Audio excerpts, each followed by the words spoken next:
ในวันที่23เดือนมิถุนายนปี2026ทางคะแนนเรื่องสัตว์และการประมงได้ลงสมทบกับโครงการกสิกรรมและสิ่งแวดล้อม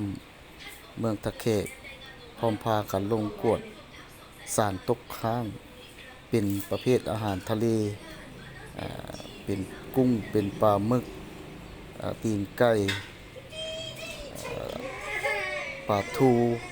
แล้วก็หมึกกรอบสถานที่กวดกาแม่นอยู่ตลาดหลักสามและห้างร้านต่างๆที่ขายอยู่ในขอบเขตเทศบาลเมืองตะเคเข่งขมวนและนอกจากนั้นยังมีโรงกวดกาอยู่ตลาดนาโบเนาะผลการกวดกาในครั้งนี้ของทีมงานเฮาถือว่าบ่มีพบสารเจือปนในอาหารทะเลที่วางขายอยู่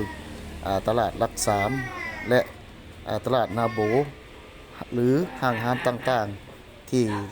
ขายอยู่ในเทศบาลเมืองตะเคเข่งขมวนของเฮาบ่มีสารตกค้างฉะนั้นทางพ่อแม่ประชาชนผู้ที่มักประเภทอาหารทะเลหรือว่าเป็นกุ้งเป็นปลาหมึกเป็นย่อเป็นปลาทูเป็นตีนไก่ถือว่าบ่มีสารตกค้างสามารถบริโภคได้อันนั้นก็เป็นทางคะแนนในสารการประมงทางแผนกกสิกรรมและสิ่งแวดล้อมเขตขมวนเพิ่นได้ลงไปกวดทุกเดือนเนาะที่ลงไปกวดเพื่อความปลอดภัยของผู้บริโภคอาหารทะเลต่างๆอยู่ในขอบเขตเทศบาลเมืองตะเกะของเฮาอันนั้นก็แม่นทางเวียกงานทางคะแนนเรื่องสัตว์และการประมงพร้อมด้วยทางห้องการกสิกรรมและสิ่งแวดล้อมเมืองตะแกของเฮาได้ลงสมทบกันปฏิบัติเป็นระยะแต่ละเดือนเพื่อความปลอดภัยหรือว่าผู้บริโภคอาหารทะเลดังนั้นมาฮอดนี้ทางข้าพเจ้าเป็นผู้รายงานก็ถือว่ามีความปลอดภัย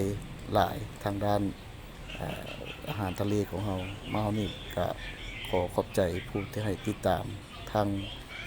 การรายงานหรือว่าการติดตามเป็นอาหารทะเลอยู่ในขอบเขตเทศบาลเมืองตะเคขอขอบใจ